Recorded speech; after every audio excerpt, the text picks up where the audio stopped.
is coming, sir.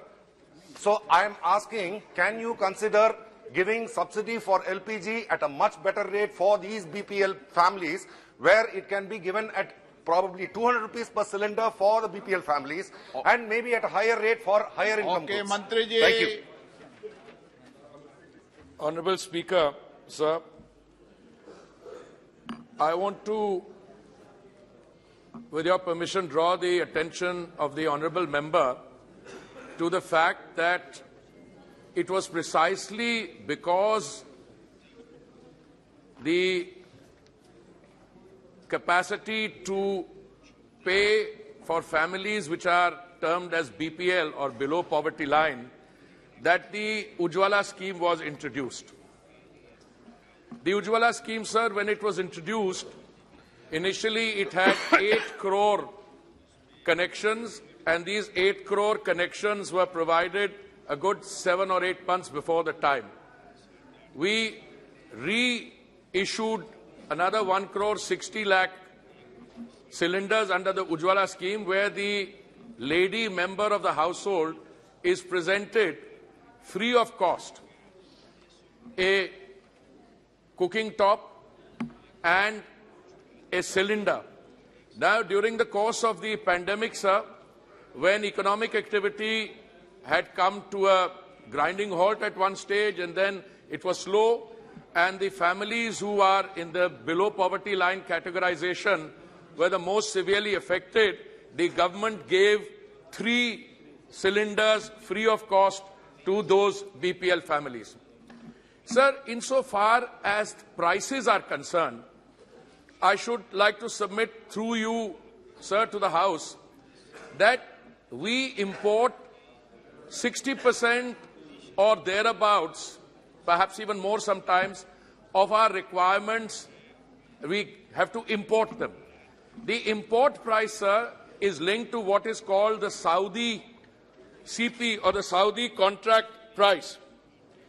And the interesting thing is that the Saudi contract price during the last 2 years or so, if we have to use this as a reference period, sir, it has gone up from 250 per metric tons per $250 per metric ton to something like $900 per metric ton. Today also I think it is around $751 per metric ton. Now, if your import bill is determined by the international price, then it is very interesting to analyze what the government did. Because the government is sensitive to the requirements, sir, of the consuming population, particularly, as the honourable member says, to the most vulnerable, we did not allow the cost of domestic LPG to increase. Saudi contract price, sir, went up 333%, and yet the price increase was very small for the domestic thing. In May 2022, precisely as the honourable member states, we introduced a 200... Sir, I would like to complete this. आपको इजाजत नहीं दी, आप इनका जवाब मत दिया करें। एक बात सुन लें, प्लीज बैठें, प्लीज बैठें मंत्री। कोई भी माननीय मंत्रीगण नीचे बैठे कोई व्यक्ति टिप्पणी करता है तो आप उसका जवाब मत दिया करें। ये लाइन आपको कही दे दिया, लेकिन आप उन पर बहस करना चाहते हैं। उनसे तो सर बहस करना, मैं कौन होता हूँ बहस से, इतने विद्वान हैं, लेकिन आप चर्चा मत करो, तो मैं कौन होता हूँ? मैं जिनको अलाउ करूं उनका जवाब दो आप। Sir, I want to conclude this, that at the end of the day, sir, at a time when the Honourable Prime Minister was providing 3 free meals, dry rations, to a very large segment of our population, even at that stage, we did not allow the price of domestic LPG to go up. Now, at the end of the day, that 200 rupees subsidy, what is a subsidy? It is taxpayers' money. And as the honourable member says, the ones who are most vulnerable, we are always ready. Left to this House and the honourable Prime Minister, it would be ideal if the international or the Saudi contract price could come down from 750 further down. It would enable domestic LPG to be sold at even more economical rates. So I wish to submit this in response to what the honourable MP has said, and I always stand ready to be able to, I would also be able to provide further details on this. Thank you, sir. Sir, I was only trying to reiterate that 33% of a family's income goes towards gas is probably not acceptable and how it can be alleviated. My next question, what is the status of your investment in Mozambique, sir, where there is a huge project which is taken by Total and there are some unrests over there, and if that happens, probably gas can be made a lot more cheaper in India. So I would like to know what is the status of the project which is happening in Mozambique. Sir, I want to thank the honourable member. It is my understanding that at least the context that I have set out and the international situation. Sir, as part of the many initiatives which have been taken during the last several years, import of gas, acquisition of assets outside, increasing domestic production of gas. Sir, I'd like to inform the honourable member through you, sir, that last year our domestic production went up by 18%. This year also it's going up 18%. But for an economy which is thriving, where the rate of growth is 6.5% and 7%, where our growth rate, sir, is 3 times the global average. So we have a situation, the more demand for energy is arising on a daily basis. Insofar as the investment in Mozambique is concerned, sir, the honourable member has referred to unrest. Sir, there is an issue there. We are in partnership with an international group of companies. He mentioned one of them. And there are local conditions which are of, I would say, I would perhaps call it unrest is too mild a term, but there are issues of dealing with a form of insurgency there. We are in touch with these people, and the project is under what is called force majeure.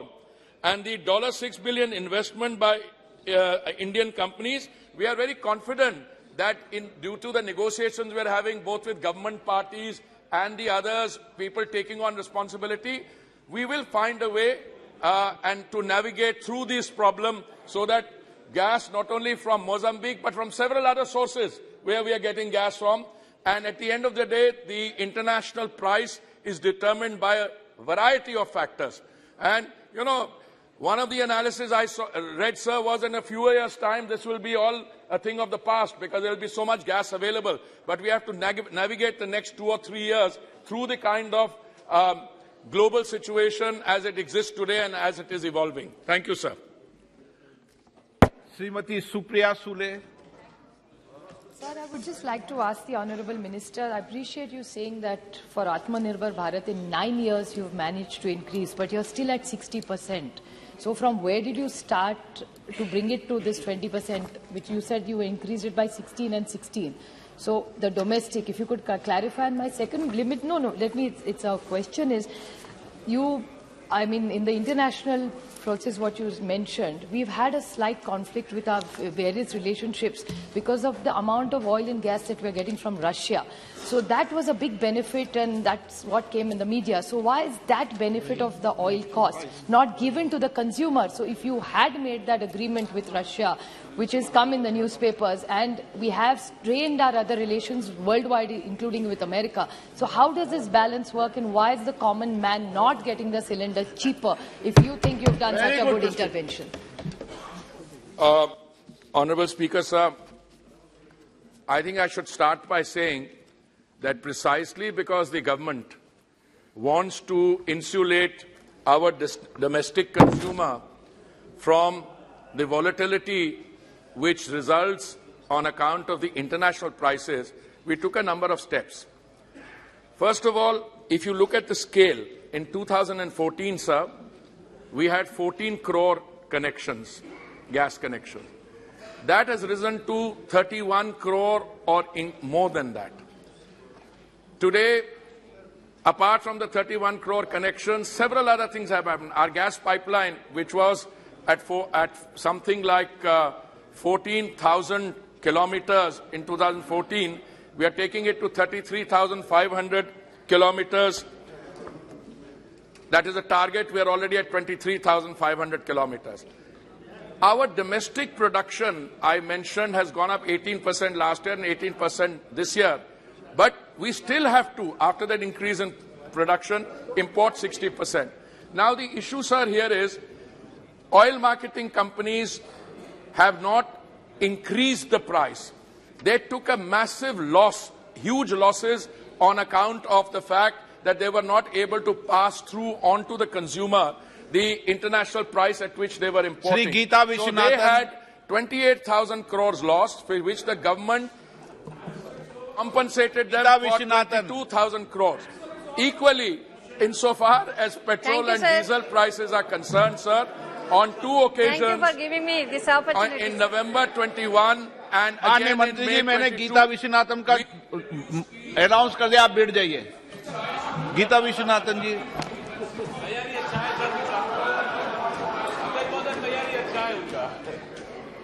Thank you, sir.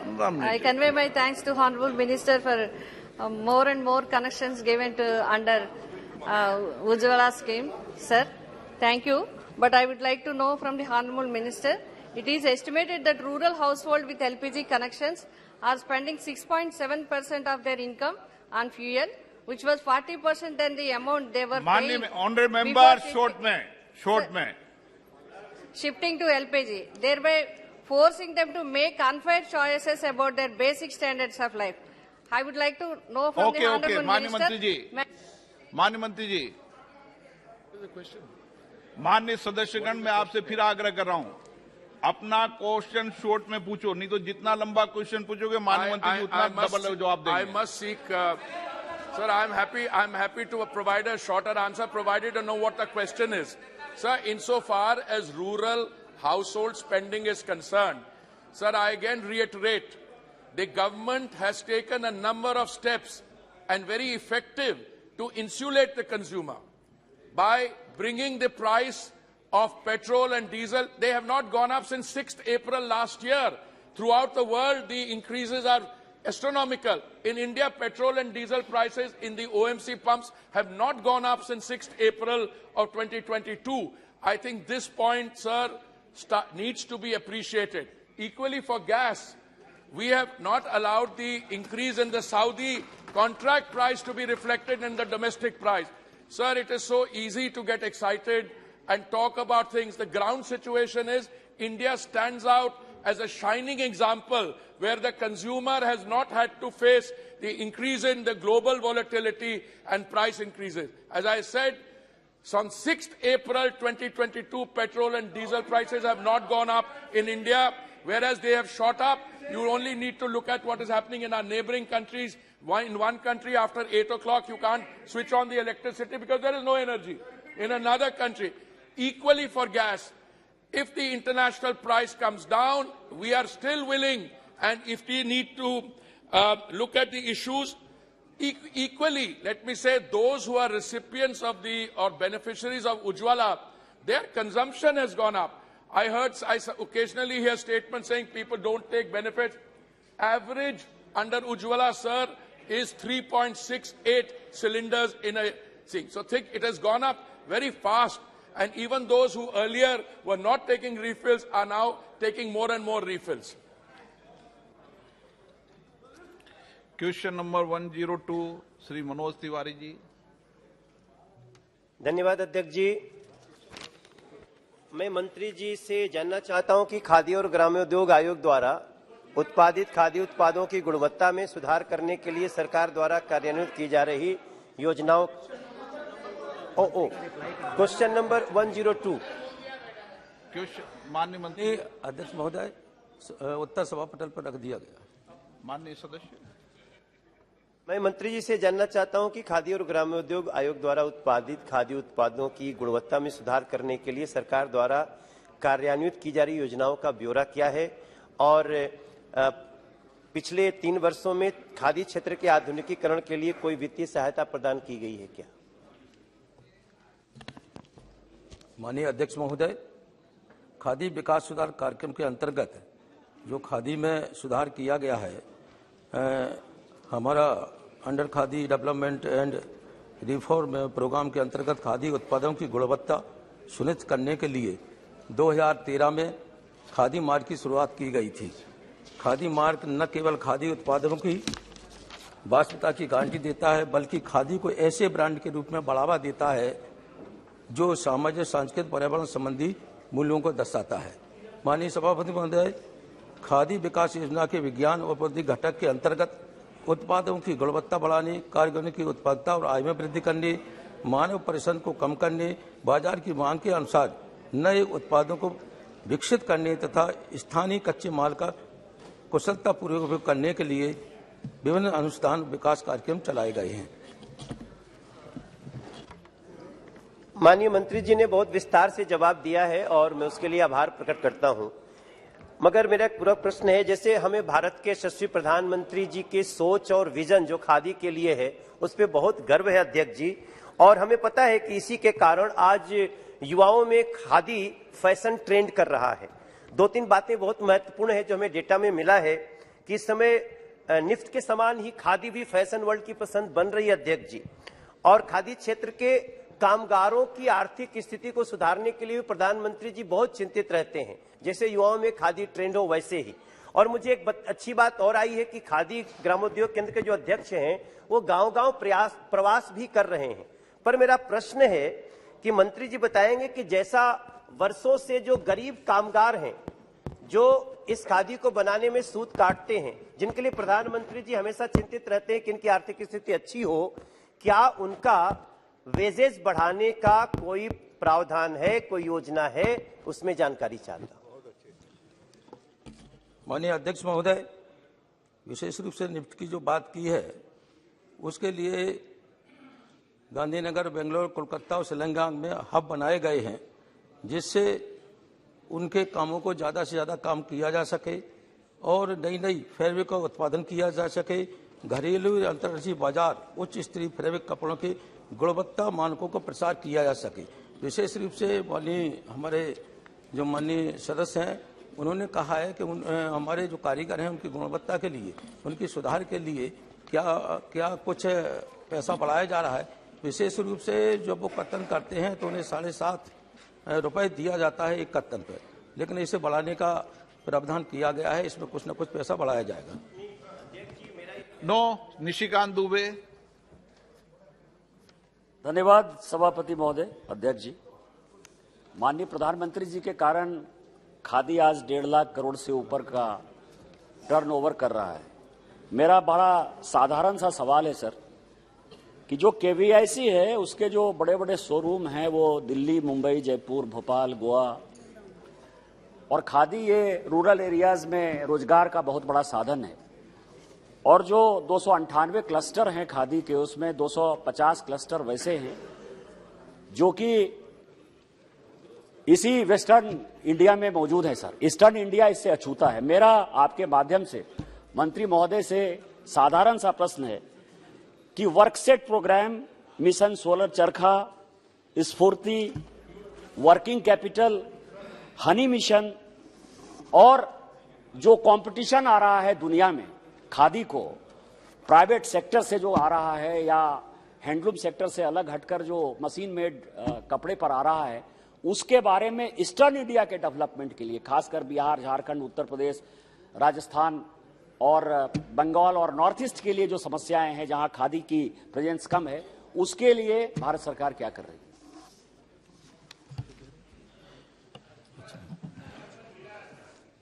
अध्यक्ष महोदय, सम्मानीय सदस्य ने जो प्रश्न पूछा है उसके बारे में मैं कहना चाहता हूं। खादी का विस्तार के बारे में माननीय पंतप्रधान जी का इस विभाग पर अच्छे तरह से ध्यान है। खादी का विस्तार होने के लिए काफी तरह की योजनाएं आज तक शुरू हो गई है, उसका संदर्भ अभी अभी राज्य मंत्री ने दिया है। क्लस्टर के बारे में जो राज्य में जिस इलाके में क्लस्टर अभी तक पहुंचे नहीं है, वहां क्लस्टर देने के प्रयोजन सरकार कर रही है और रोजगार भी बढ़ाने का कोशिश है। खादी से रोजगार बढ़ाने की कोशिश करने के लिए ये प्रावधान किया जाता है और खादी में अलग अलग योजना, गुणवत्ता में सुधार, चरखों में जो सुधार, इसमें कौशल्य विकास के माध्यम से, आधुनिक टेक्नोलॉजी के वजह से ये खादी में सुधारने का काम चालू है और ज्यादा रोजगार निर्माण करके उत्पादन खादी के कामगार को बढ़ाने की कोशिश चली है। Shrimati Kanimozhi. Sir, we know that the khadi craftspeople and the weavers have been really affected during COVID. But in the minister's reply, I see that the financial assistance has been reduced drastically from 31.28 crores to 7.39 crores. Why is it you supposed to be helping them and aiding them? You've been reducing that, and the Center of Excellence for Khadi has been set up in NIFs in Ahmedabad, Bangalore, Calcutta and Shillong. Why has Chennai been left out? Thank you. Very good question. माननीय मंत्री जी। अध्यक्ष महोदय, चेन्नई को छोड़ा नहीं गया है। जहाँ रिक्वायरमेंट थी, आवश्यकता थी, वहाँ फंड वहाँ भेजा गया, उसकी नियुक्ति करते गई। 19-20 में 31 करोड़ दिए गए थे, 20-21 में 12 करोड़ दिए गए थे, 21-22 में 7 करोड़ दिए गए। एक जो अमाउंट कम होती गई है, उसी समय बैंक के माध्यम से जो लोन मिले थे 150 करोड़, आज भी 145 करोड़ इस डिपार्टमेंट के बाद बैलेंस है। वो जहाँ भी आवश्यकता है खादी के लिए, खादी की टेक्नोलॉजी पहुंचाने के लिए, खादी के चरखा चलाने वाले को वहाँ कुछ ही चीज की आवश्यकता हो तो 145 करोड़ आज भी डिपार्टमेंट के पास है। Shri B Mehtab ji. Thank you, Honorable Speaker, sir. Khadi एक इमोशनल कनेक्शन हमारे सबके साथ, सब परिवार के साथ है। हैंडस्पन खादी, यही उसकी खूबियत है। और इसलिए मैं जानना चाहता हूं, एक तो प्रोडक्शन और दूसरा मार्केटिंग। प्रोडक्शन के ऊपर ज्यादा जोर हम दे रहे हैं या मार्केटिंग के ऊपर ज्यादा जोर दे रहे हैं? आपका उत्तर आएगा, हम दोनों पर दे रहे हैं। पर अगर आप विस्तार से जाएं, प्रोडक्शन इस कई सालों में कहां-कहां बढ़ी है और किस चीजों पर बढ़ी है? Khadi was supposed to be a poor men's dress और poor women's dress, पर हम इसको मिडिल क्लास और कंज्यूमर दुकान के जरिए इसको बिकने के लिए काफी कोशिश कर रहे हैं। तो हमारी प्रायोरिटी क्या है मार्केटिंग के हिसाब से और प्रोडक्शन के हिसाब से? जैसे निशिकांत जी ने कहा और कानीमोड़ी जी ने अभी कहा कि ज्यादा से ज्यादा पैसा आपके पास रहने से कुछ फायदा नहीं होगा। आपको अगर डिस्ट्रीब्यूट करना है, स्टेट वाइज डिस्ट्रीब्यूट ना करें, पर रीजन वाइज इसको डिस्ट्रीब्यूशन अगर सही ढंग से हो तो ये ज्यादा महत्व रखेगा। इस सिलसिले में मैं सरकार की मनीषा जानना चाहता हूं। माननीय मंत्री जी।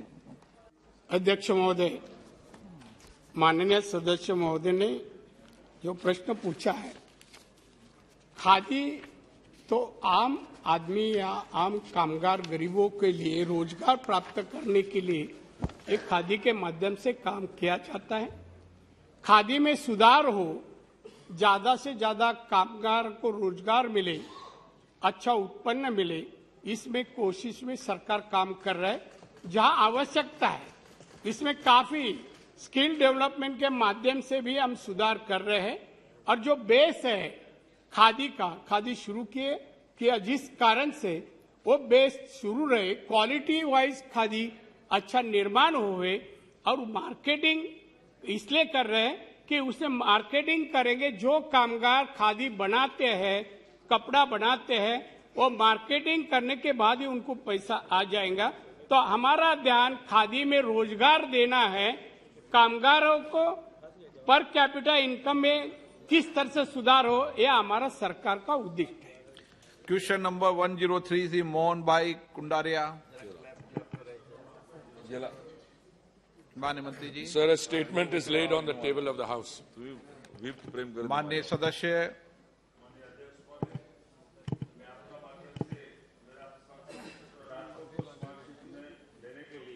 प्रधानमंत्री और मंत्री का मैं आभार व्यक्त करता हूं।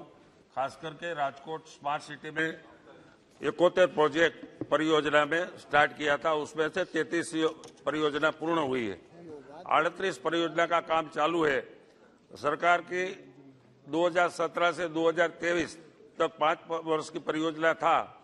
वो जो प्रोजेक्ट 38 चालू से उसमें समय मर्यादा बढ़ाने के लिए सरकार कोई सोच रहा है क्या? Honorable Speaker, sir, I want to thank the honorable member for raising this question on the smart city project in Rajkot. और जैसे माननीय सांसद ने कहा, यहाँ पे राजकोट में टोटल 71 प्रोजेक्ट हैं 2161 करोड़ के कॉस्ट के लिए। इसमें 33 प्रोजेक्ट ऑलरेडी कंप्लीट हो गए हैं 803 करोड़ के, और 38 प्रोजेक्ट जो हैं 1355 करीब करोड़ के, which is work in progress. Sir, अभी ये जो योजना है इसमें फंडिंग जो है जून 2023 तक की हमने प्रोविजनिंग की है, और जिस तरीके से राजकोट में काम हो रहा है, my assessment, sir, is that Rajkot is one of the more successful amongst the successful smart city projects. और हमारा जो सिस्टम है, जैसे प्रोजेक्ट कंप्लीट होता है और उसका कंप्लीशन सर्टिफिकेट आता है, तो हम अगली सेगमेंट के लिए भी प्रोविजनिंग और जो हुई है उसमें पैसा रिलीज कर देते हैं। तो मुझे पूरी उम्मीद है कि अब से लेके जून तक जो भी हमारे पास समय है उसमें हम इनकरेज करेंगे राजकोट की smart city special purpose vehicle को, और जो भी ओवरसाइट हो रही है, हम स्टेट गवर्नमेंट भी इसमें ओवरसाइट करती है। जो 6 उनकी स्मार्ट सिटीज हैं गुजरात में, हम केंद्र सरकार से भी करते हैं, और हमें विश्वास है कि काम समय से पूरा हो जाएगा, और इसके लिए हम उनको इनकरेज करते रहेंगे। माननीय अध्यक्ष महोदय, गुजरात में स्मार्ट सिटी में 6 शहर को चयन किया है। नेक्स्ट प्रोजेक्ट में गुजरात में नया कितना शहर में वो प्रोजेक्ट का लाभ मिलेगा? देखिए सर, केंद्रीय सरकार की तरफ से जो फंडिंग है स्मार्ट सिटीज प्रोजेक्ट्स के लिए, वो है टोटल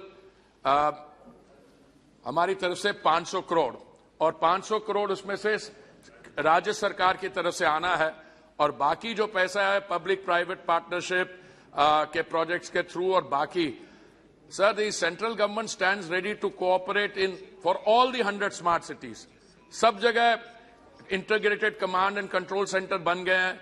अगर कुछ और भी जरूरत हो, पर अभी तक जो स्मार्ट सिटीज प्रोजेक्ट्स की फंडिंग है सर, वो अभी सिर्फ इन 100 के लिए है, और अभी अगर कुछ स्टेट गवर्नमेंट्स अपनी तरफ से कुछ सिटीज को स्मार्टिफाई करना चाहते हैं, जैसे कई सरकारों ने किया है, राज्य सरकारों ने, तो हम उसको इनकरेज करेंगे।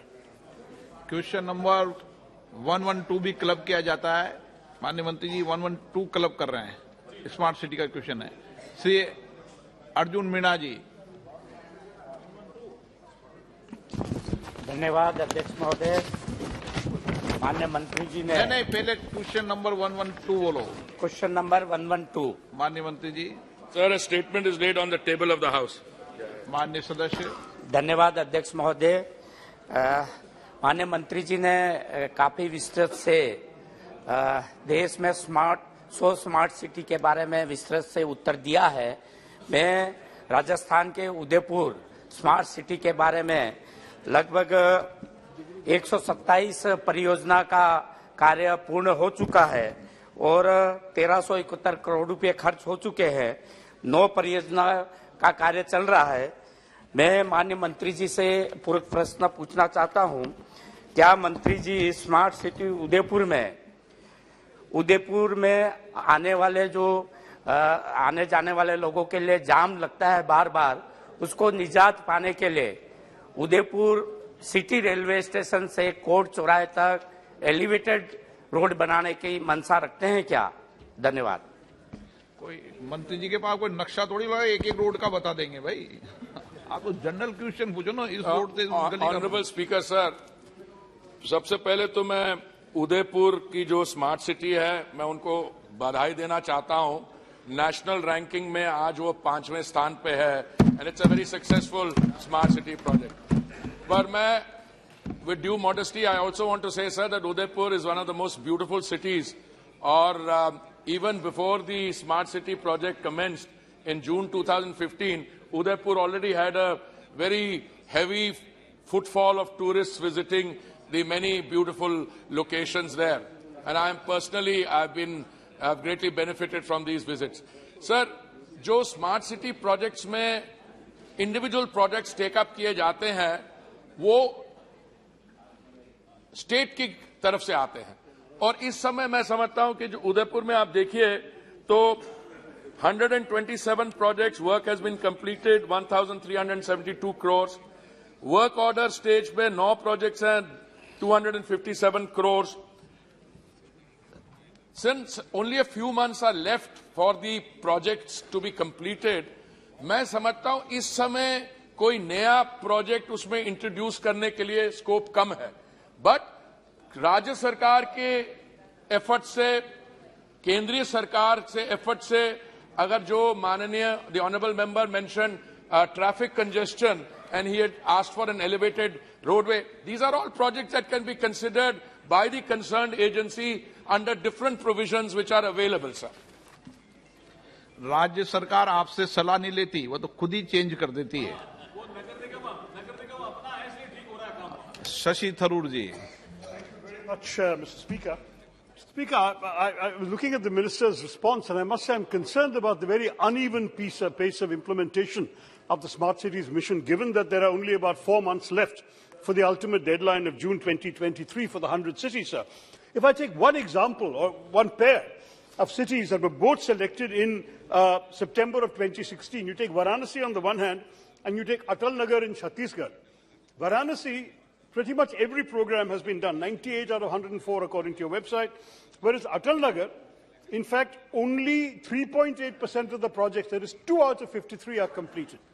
So my question to the Honourable Minister is, first, how do you explain these discrepancies and the unevenness in the implementation of the smart city projects? Prime Minister. Secondly, how do you account for the delays? If there are some cities where there are major delays, there must be some common factors that your ministry has studied to understand why these projects are not getting complete.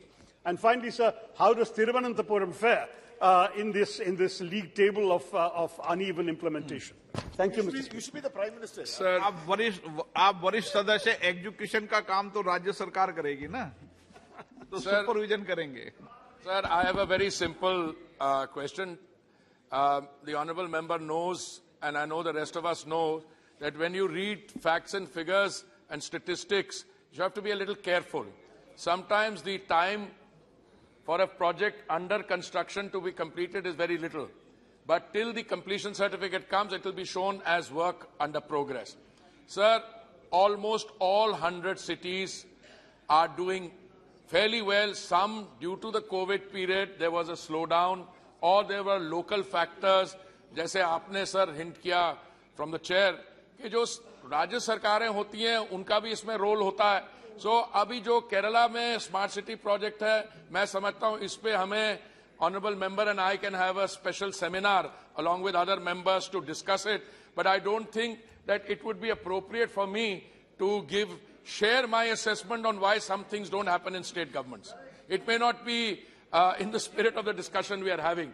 There are also other factors, common factors, where oversight is effective, where the advisory committee for the projects are meeting. अब एक प्रश्न उठा था sir Rajkot की smart city के बारे में.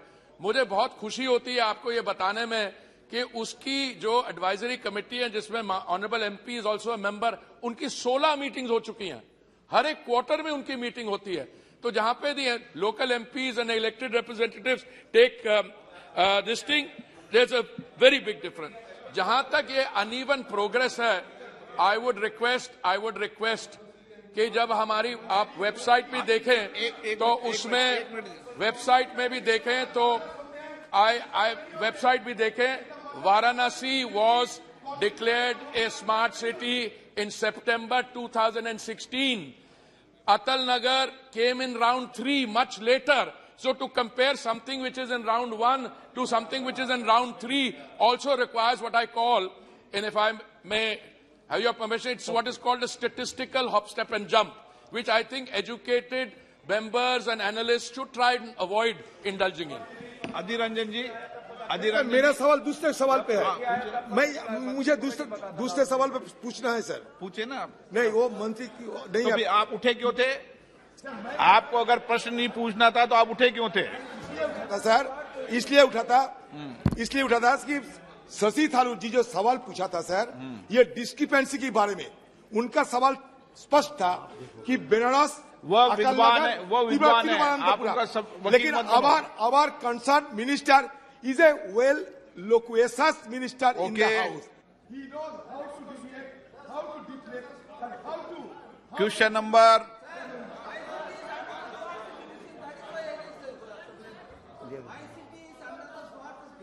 Smart city तो 100 मेंबर ऑफ पार्लियामेंट की 100 को अलाउ कर दूंगा क्या?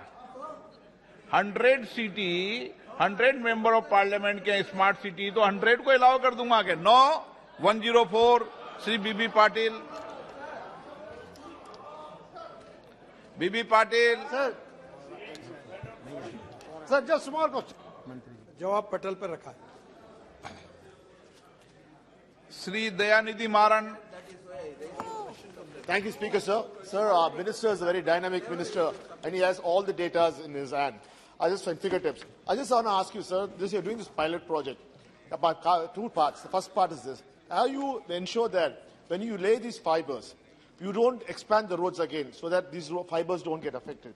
And is this fibers which are laying for along with the national highways, will it be exclusively for the national highway program, or will it also be leased out to other private operators like internet ISPs and other service providers? So part B, since Bengaluru has been mentioned, and we have been making a severe request for you. So recently I had an opportunity to travel to Ranipet from Chennai. The roads are pathetic. So all the land has been given by the state government. The expansion work is all land sector. But your contractors have gone to the court. For the last 4 years, sir, the Chennai-Bengaluru highway is in a mess. It takes nearly to cross, say 100 kilometers. It takes 4.5 hours. It's in a very pathetic state. So I know you will come and tell me that because all the contractors have got to court. Sir, what is this process? How do you overcome it? So why should a common man or why should the people of Tamil Nadu suffer? Because your contractors or your people are not able to ensure that these contractors fall in line. So please ensure that these projects are completed on time. Thank you, sir. Honorable Chairman, sir, basically the problem related with the Chennai-Bangalore Express Highway, I just got opportunity to visit on the site. The problem is not with my department. Here I need your cooperation for that. Aggregate is not available. Sometimes the permission given for 3 months, after 3 months again to get new permission is a difficult task. Then there is no permission for mining. Also there is a big problem. Then how we can make the roads? The problem is land acquisition is a problem. Environment forest clearance is not there. Still, Bangalore side express highway is really, the progress is very good. But still as Tamil Nadu, we don't have land, we don't have clearances, then how the contractor are going to work for that? That is to be a big problem. I am really thankful for you that I need your cooperation, particularly I want to work for Tamil Nadu. We have a lot of projects. Many times I explain it to the Honorable Member of Parliament. And many times I have given my representation to Honorable Chief Minister also, that as far as without land, without environment clearance, how it is possible for us to construct the roads. So exactly, I'm with you. We want to complete this Chennai-Bangalore Express Highway. And actually my target is to complete this project up to end of this December this year. This will take from Chennai to Bangalore 2 hours. And actually at time I visited Bangalore to Mysore. The work is completed. In next month, Prime Minister is, we are talking with the PMO, taking date for that, and it will be only 1 hour from Bangalore to Mysore.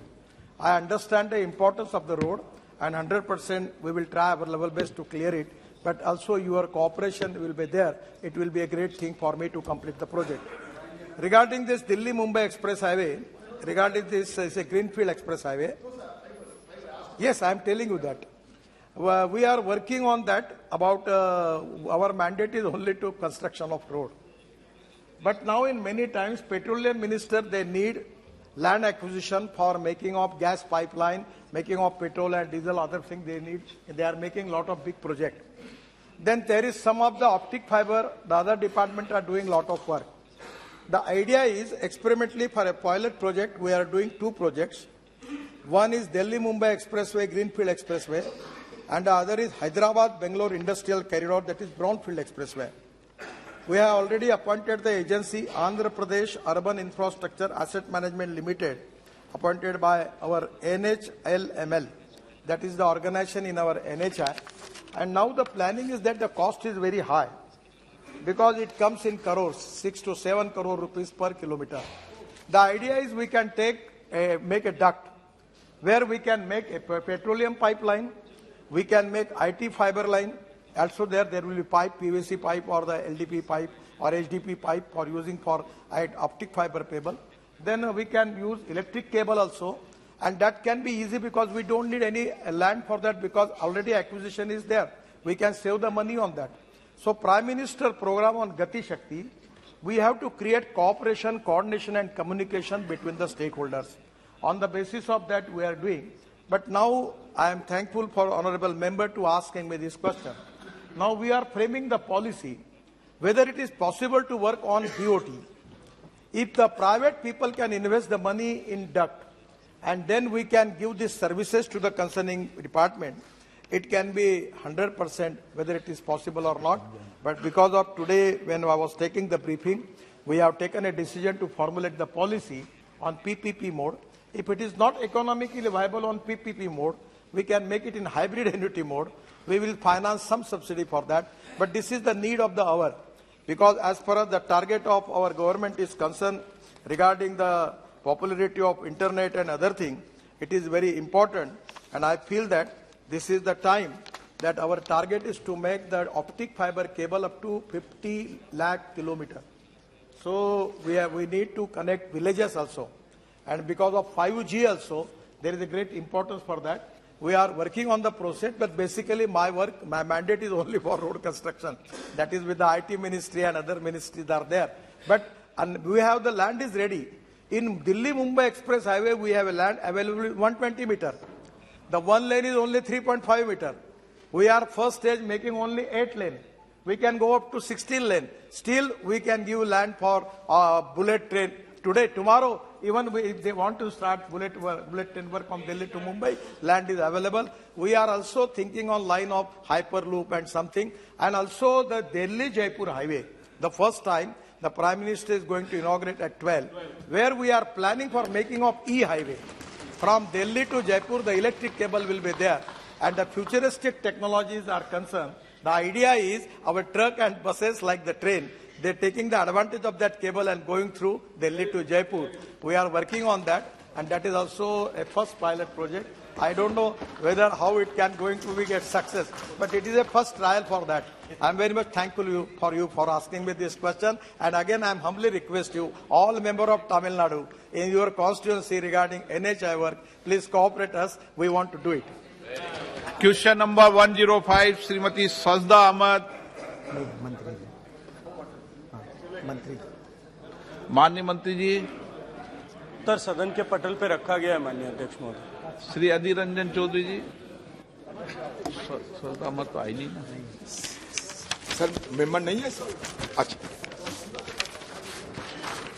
Sir, the issue is that the question that has been raised under part 2, I mean B, whether the government has taken note that the huge virtual water trade of India is a great concern for water security, and if so, the details thereof. In your reply, in part B, you just check it out that this has not been spelled out in an elaborate manner. BC has been marked, but the core issue of virtual water trade has been conspicuously absent in your explanation in part B and C. We know that in the year 1993, the virtual water trade was conceived by Tony Allen. The name itself implies import and export of hidden water in various products.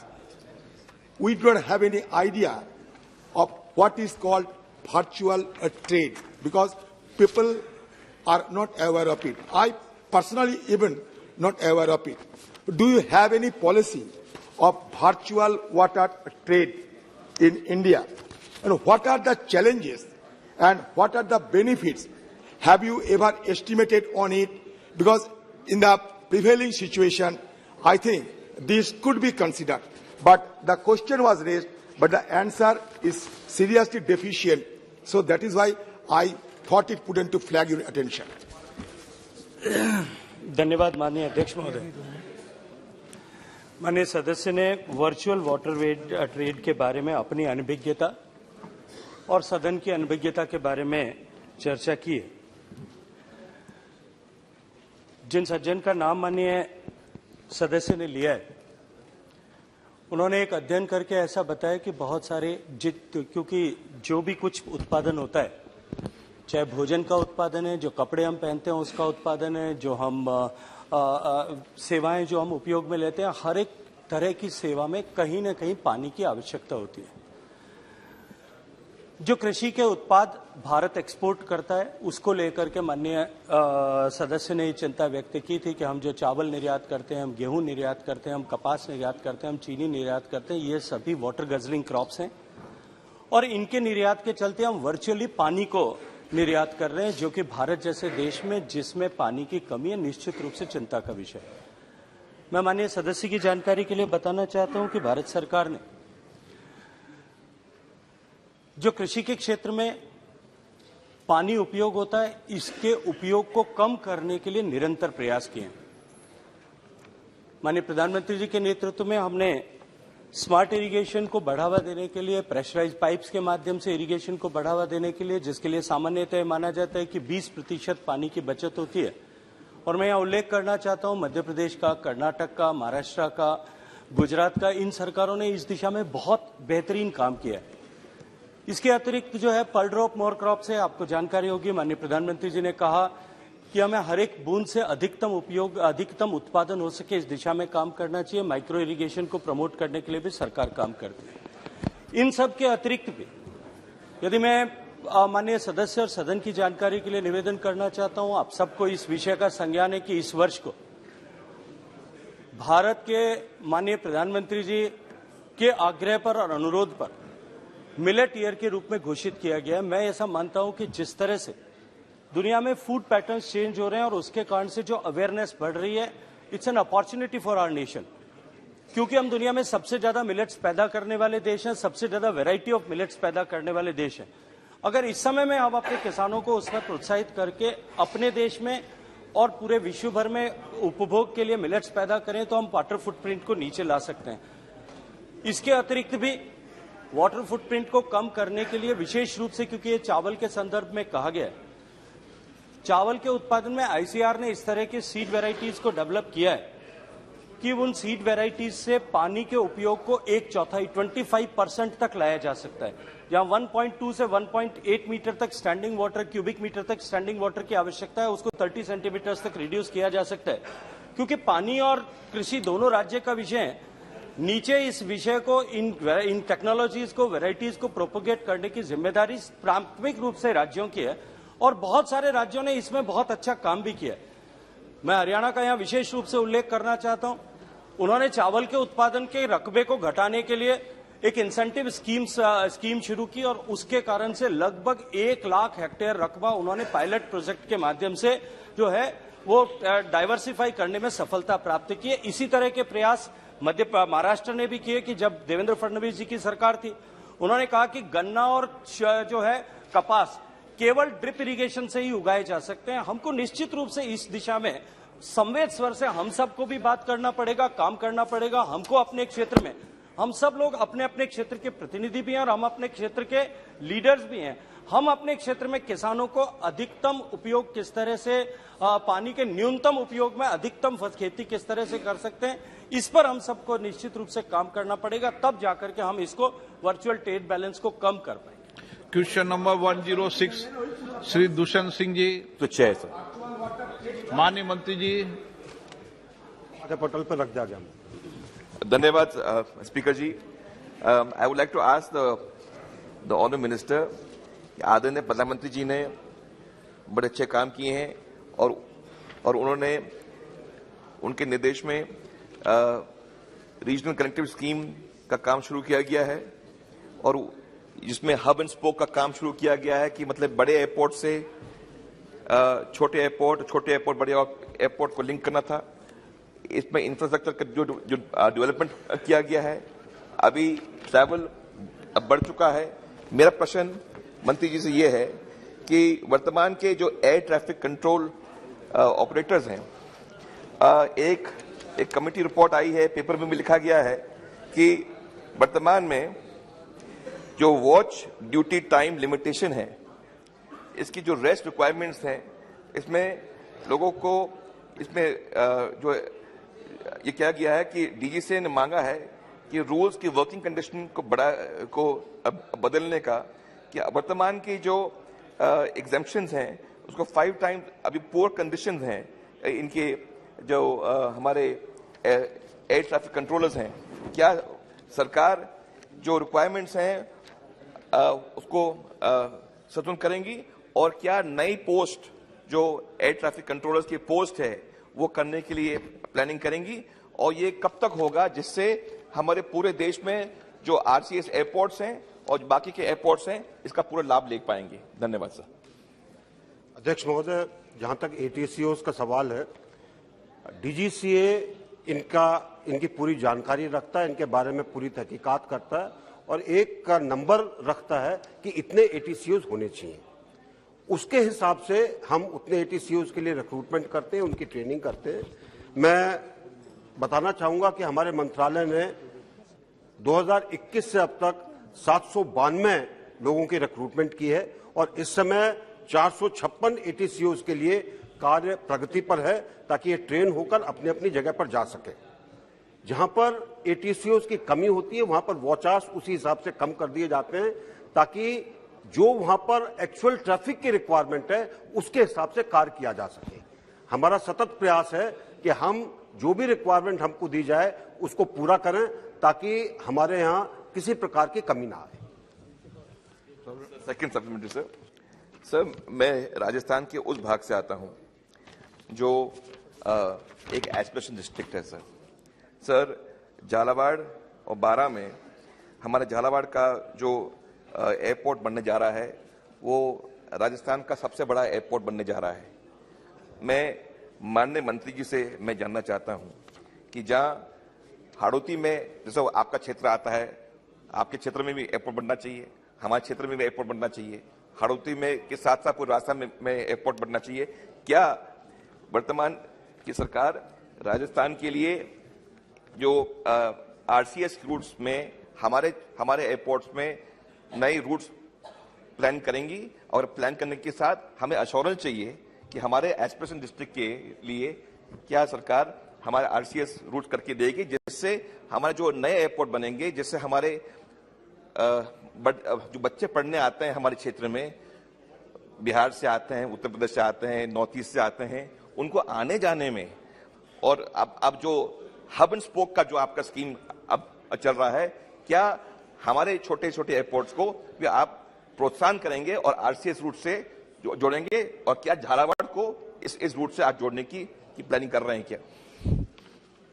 अध्यक्ष महोदय, जहां तक का RCS या उड़ान का सवाल है, सबसे पहली चीज तो मैं कहना चाहूंगा कि एक ऐसी स्कीम है जिससे कि उड़ान और हवाई जहाज से चलने का डेमोक्रेटाइजेशन हुआ है। उड़ान एक मार्केट ड्रिवन स्कीम है जिसके अंदर एयरलाइंस समय समय पर जो बिड्स होती हैं उसके अंदर भाग लेती हैं और जिन रूट पर वो जाना चाहती हैं अपने व्यवसाय के एनालिसिस के बाद उसको वो लेती हैं। तो अगर कोई भी एयरलाइन झालावाड़ जाने के लिए तैयार होती है तो हमें कोई आपत्ति नहीं है, हम झालावाड़ को उसी हिसाब से डेवलप करने की कोशिश करेंगे।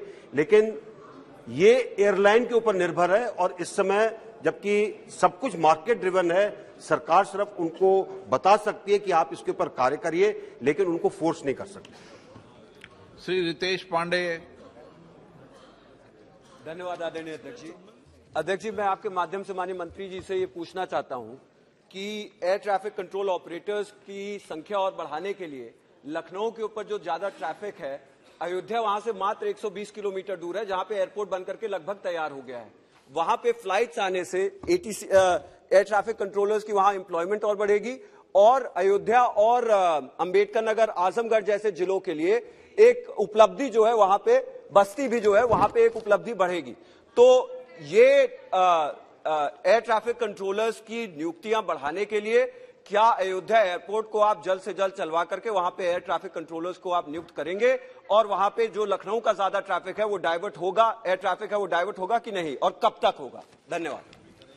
अध्यक्ष महोदय, सबसे पहले तो मैं ये कहना चाहूंगा कि ट्रैफिक डाइवर्ट नहीं किया जाता, सिर्फ जब कोई इमरजेंसी आती है तभी डाइवर्ट होता है।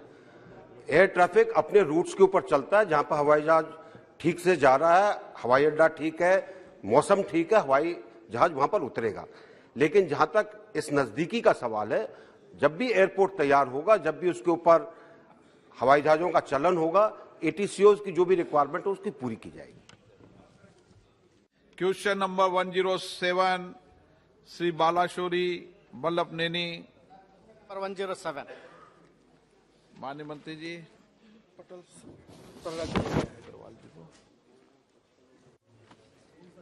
Sir, the allocation for education empowerment of minorities has come down in 2022 to 24. It came down from rupees 2,515 crores in the budget estimate of 2022-23 to rupees 1,689 crores in 2023-24.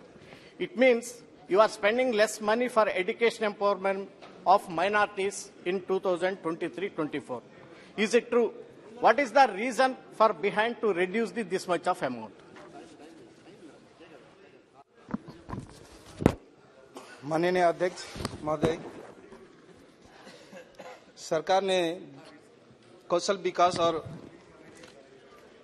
उद्यमिता मंत्रालय, सामाजिक न्याय और अधिकारिता मंत्रालय एवं वस्त्र मंत्रालय, संस्कृति मंत्रालय, महिला एवं बाल विकास मंत्रालय और ग्रामीण विकास मंत्रालय की विभिन्न योजना के माध्यम से अल्पसंख्यक, विशेष रूप से आर्थिक रूप से कमजोर और सामाजिक के रूप क्रम विशेष अधिकारी प्राप्त वर्ग सहित हर वर्ग के कल्याण और उत्थान के लिए विभिन्न योजना को लागू किया।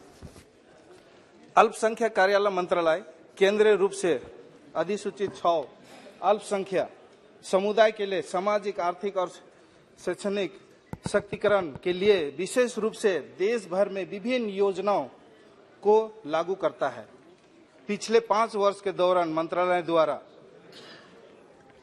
कार्यान्वित शिक्षण सशक्तिकरण योजना, मैट्रिक पूर्व छात्रवृत्ति योजना, मैट्रिक उत्तरोत्तर छात्रवृत्ति योजना, मैट्रिक संसाधन अतिरिक्त योजना, रोजगार का आर्थिक सशक्तिकरण योजना, प्रधानमंत्री पीएम आवास योजना, जैसे हम लोग अल्पसंख्यक को ऋण प्रदान करने हेतु राष्ट्रीय अल्पसंख्यक विकास एवं वित्त निगम NFDFC को नियुक्ति करते हैं। विशेष योजना जियो फारसी, भारत में फारसियों का आबादी में हो रही गिरावट को रोकने के हेतु योजना, कौमी वक्फ बोर्ड योजना। प्रश्नकाल समाप्त। मान्य, अब जवाब तो 1 घंटा बोलते 1 घंटा चलाता है क्या? मान्य सदस्यगण, मुझे कुछ विषयों पर स्थगन प्रस्ताव की सूचना प्राप्त हुई है। मैंने किसी भी स्थगन प्रस्ताव की सूचना अनुमति प्रदान नहीं की।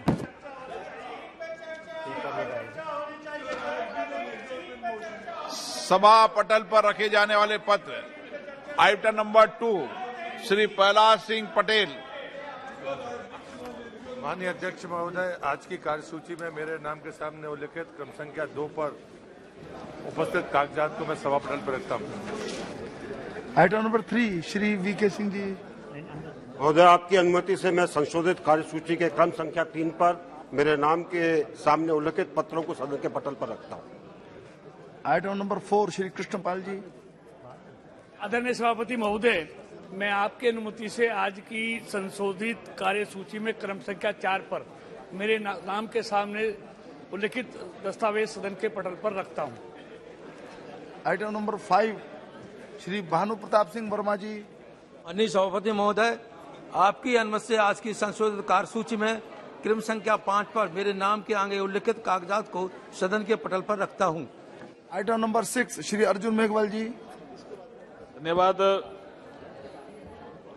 Chairman sir. मैं मेरे साथी श्री रामेश्वर तेली जी के नाम के आगे जो अंकित दस्तावेज है, जो आज की संशोधित कार्यसूची के क्रम संख्या 6 पर अंकित है, उनको आपकी अनुमति से सदन के पटल पर रखता हूं। धन्यवाद। आइटम नंबर 7 श्री कौशल किशोर जी। महोदय जी, आपकी अनुमति से मैं आज की पुनरीक्षित कार्यसूची में क्रम संख्या 7 पर मेरे नाम के समस्त सूचीबद्ध कागजातों की एक प्रति हिंदी व अंग्रेजी में सभा पटल पर रखता हूं। आइटम नंबर 8 श्री भगवंत खुबा जी। धन्यवाद महोदय, मैं आपकी अनुमति से आज की संशोधित कार्यसूची के क्रमांक संख्या 8 पर मेरे नाम के समक्ष उल्लेखित कागजात सदन के पटल पर रखता हूं। आइटम नंबर 9 श्री प्रहलाद सिंह पटेल जी। माननीय सभापति महोदय, मेरे साथी श्री विश्वेश्वर टुडरी के नाम के आगे उल्लिखित दस्तावेज जो क्रम संख्या 9 पर है, मैं सभा पटल पर रखता हूं। आइटम नंबर 10 श्री अर्जुन राम मेघवाल जी। धन्यवाद चेयरमैन सर। मैं आपकी अनुमति से मेरे सहयोगी साथी श्री शांतनु ठाकुर के नाम के आगे जो अंकित दस्तावेज है, जो क्रम संख्या 10 पर अंकित है, उनको सदन के पटल पर रखता हूं। Item number 11 Shri Nihal Chand ji. धन्यवाद सभापति जी। मैं आज की संशोधित कार्यसूची में स्वास्थ्य एवं परिवार कल्याण को अपने नाम के आगे सुमुख एवं सूचीबद्ध प्राकलन समिति के प्रतिवेदन संख्या 21 और 22 हिंदी और अंग्रेजी के संस्करण को मैं प्रस्तुत करता हूं। Item number 12 Shri Nihal Chand ji. धन्यवाद सभापति जी। मैं आज की संशोधित सूची में मेरे नाम के सुमुख यथा संकेतित एस्टिमेट कमेटी की सिफारिशों पर सरकार द्वारा की गई कार्रवाई दर्शाने वाला विवरण के अंग्रेजी और हिंदी संस्करण को की प्रति मैं पटल पर रखने के लिए उपस्थित हुआ हूँ। आइटम नंबर 13 श्री राम शिरोमणि वर्मा जी। सभापति महोदय, मैं आज के कार्यसूची पत्र में क्रम संख्या 13 पर मेरे नाम के समक्ष यथा सूचीबद्ध सभा की बैठकों से सदस्यों की अनुपस्थिति संबंधी समिति का 9वां प्रतिवेदन हिंदी और अंग्रेजी संस्करण में प्रस्तुत करता हूं। धन्यवाद। Item number 14 Shri Khagen Murmu ji. Thank you, sir. With your kind permission, I beg to present the 79th, 80th, 81st and 82nd reports, Hindi and English versions of the Committee on Government Assurances as listed against my name at serial number 14 in today's order paper. Item number 15, Shri Pratap Rao Jadhav ji. Ji. Sir, I wish to present the 37, 38, 39, 40th, 41st and 42nd report, Hindi and English version of the Standing Committee of Communication Information Technology as listed by my name. Shri Sanjay Seth ji ne kiya. Item number 16, Shri Kaushal Kishore ji. सभापति महोदय जी, मैं श्री ब्रिजेंद्र सिंह संसद सदस्य द्वारा अमृत योजना के अंतर्गत लक्ष्य के संबंध में पूछे गए तारांकित प्रश्न संख्या 5 के दिनांक 2/2/2023 को दिए गए उत्तर में शुद्धि करने के बारे में अपना वक्तव्य अंग्रेजी तथा हिंदी में सभा पटल पर रखता हूं। माननीय सदस्यगण, नियम 377 के अधीन मामले जिन माननीय सदस्यों के 377 के अधीन मामले स्वीकृत हुए हैं, वो कृपया अपने विषय को सभा पटल पर प्रस्तुत करने का कष्ट करें। आइटम नंबर 18, केंद्रीय बजट पर चर्चा, Shri मर्गनी Bharat ji.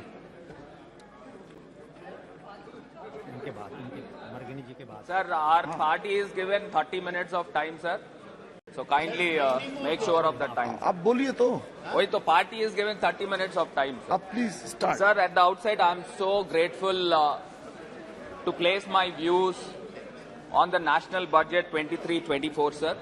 Sir, despite of the precarious situation globally, aftermath of pandemic and the war between the Ukraine and Russia, the finance minister managed to bring down, even though all the things, the global economic turmoil has been happening, the finance minister managed to bring down the fiscal deficit from 10 to 5.9%, sir, and the growth rate is around hovering around 6 to 7%.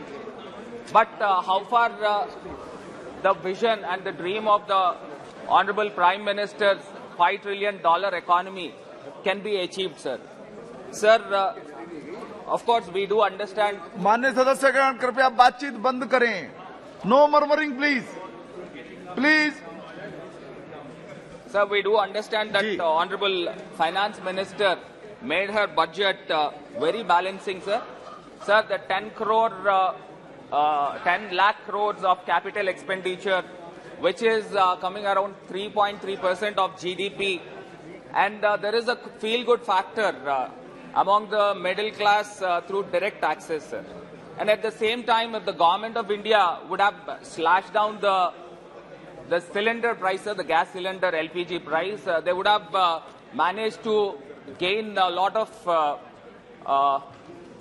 attraction from the women voters, sir. But perhaps they missed that electoral gamble, I guess. Sir, primarily I have my own reservation when it comes to my state of Andhra Pradesh, where my state was unscientifically bifurcated and the injustice is made to my state many more times. I have represented in this house itself, and I wanted to reiterate to this government. Sir, the people of Andhra Pradesh, it is deeply bothering why this is the 9th consecutive year for the budget, sir. There is no prominent allocations made to my state, sir. And it is really heart-wrenching for the state of Andhra Pradesh, sir. Sir, as I said, the Andhra Pradesh state was bifurcated by the same old Congress party without any rhyme or reason, sir. Sir, just only for the political foul play or the political benefits, they have splitted the Andhra Pradesh state, divided. It's just like a birthday cake, sir. There is no any scientific evidence. When the state is getting bifurcated, they should have to see the repercussions, what is going to happen. But as I said many more times, the Hyderabad capital city is given to the Telangana, sir. Never in the history of independent India, when the state got bifurcated, the capital city will be restored with the residual state, sir. But here it is completely turned around. Sir, here the people of Andhra Pradesh invested our sweat and blood for about 70 years, sir. Sir, in turn, what we have achieved, and the great Hyderabad city has went to the state of Telangana, sir. Sir, now, as I said, sir, 9 years of the budget, there is no prominent allocations for the state. And also, that the act is made in this floor of the house, and the government of India should have to honor the act, sir, should have to implement the act, sir. But now the ruling party has left the people of Andhra Pradesh in lurch, sir. And I wanted to reiterate, sir, which is very loud and clear. And the parliament should have the ears to hear my voice, sir. And all the country should have to understand, sir. Sir, then the Prime Minister, Mr. Manmohan Singh, has promised in the floor of the parliament that in compensation for the bifurcation, Andhra Pradesh will be given the special category status, sir. So what all the benefits, what we get from this special category status, I would like to read out, sir. The preferential treatment in central assistance, the concession on excise duty to attract the industries, additional budgetary support from Government of India, 90% will be shared by the Government of India in centrally sponsored schemes, and 10% can be availed through loans. Sir, the tax concession to attract the industry, sir. Above all the above assurances approved by the Union Cabinet in March 2014. Sir, here Telangana is not the new state, sir. Andhra Pradesh is the new state. We have been facing the burdens, we have been facing the troubles since 9 years, and the Telangana agitation for 4 years. So we are really dying for the development, sir. So all these 13 years we have lost the time for the development, sir. Sir, secondly, I would like to convey to this House that Article 4, it says that the bifurcated state under Article 3, the supplemental, incidental, consequential measures has to be taken care by the government and the parliament, sir. Where are all these? I've been asking, sir. Sir, for the better understanding, so many, the ruling party, I would like to quote in Hindi also, sir. Sir, मैं आपके माध्यम से आदरणीय अध्यक्ष महोदय को अवगत करना चाहता हूं. मुझे ऐसा लग रहा है, सर, मैं थोड़ा इतिहास को याद दिलाना चाहता हूं, सर. भगवान राम को 14 वर्ष वनवास को भेजा गया था. उसी प्रकार हमारे आंध्र की जनता के साथ 10 साल का अन्याय किया गया, सर. सर, मैं आपके माध्यम से आदरणीय प्रधानमंत्री जी को विनम्रता पूर्वक से अनुरोध करता हूं, सर, आप भगवान राम के भाई भरत जैसा आंध्र राज्य को अपने कंधों पे रखकर विकसित रूप से स्पेशल कैटेगरी स्टेटस दिया जाए, सर. मेरा विनती है, sir. He himself is Bharat. Thank you. He himself is Bharat. Sir, yes, carry on, please. Sir, and the AP Reorganization Act, sir, I would like to come to the AP Reorganization Act of 2014. The less I speak on this, the more the ruling party will be in the comfort zone, sir. Sir, we are not here to enjoy the luxuries. We are not here to enjoy the comforts. We are here to sweat it out and protect the rights of our country, and especially for the rights of my Andhra Pradesh state. We are here to make the legislation, sir. And here I request through you, sir, to the government to honor the act, to implement the act. Sir, where we have to go, sir. And this is, after all, a number game, sir. We are just 25 in number. That doesn't mean our voice is low. Our voice is loud and clear, sir. But the government should honor the act which is passed in this very house, sir. And I'd like to mention the few of the points which is included in the AP Reorganization Act, sir. Sir, the new railway zone. Sir, the railway zone has to be given to the state of Andhra Pradesh, sir, the South Coastal Zone, which is also included in the Act itself. But 9 years happened, nothing is being done, sir. And regarding the Polavaram project, the Honorable Minister rightly here in this house, sir, Gajendra ji, I'm just requesting you, sir, this is almost 9 years happened, and the revised estimation, which is around 55,000 crores, but that was estimated for 2019 and 20. And this year is 2023, sir. But how much the estimates will grow? And this is all the public money. We are not giving from our pockets. But this escalation will grow on, grow on, and grow on. And we are wasting the money of the public, I guess, sir. Because the project has to get completed. And the last government, sir, I'm clearly stating, the last government has taken the contract of Polavaram project. And what they have did for the Polavaram project, 9 years happened. There was an lapses in the technicality. That diaphragm wall was breached. And up till now, that particular thing is not being addressed. The investigation is going on, and some technicalities is coming into the picture. But no, nothing has been happening since 1 year, sir. The project has been stalled since 1 year, sir. Kindly, I request the Honorable Minister to make the cognizance of this particular issue, sir. And regarding the major port, sir, I've been talking about the major port, about Dugirajupatnam port, sir, which is included in the Act. It is clearly stating that in the year 2018, the first phase of the port works has to be get completed. but nothing has been started up till now. Why is this stepmotherly treatment to Andhra Pradesh, sir? Sir, due to some technicalities that they have shifted to Ramayapatnam port, but still the works has to be started, sir.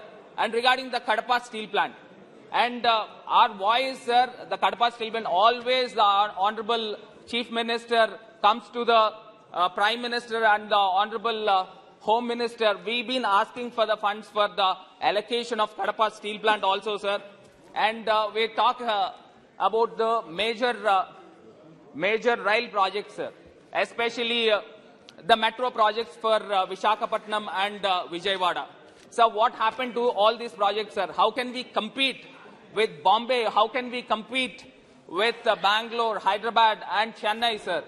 Sir, we are having the biggest cities is like Visakhapatnam and Vijayawada, sir. And of course, my constituency, Rajahmundry also.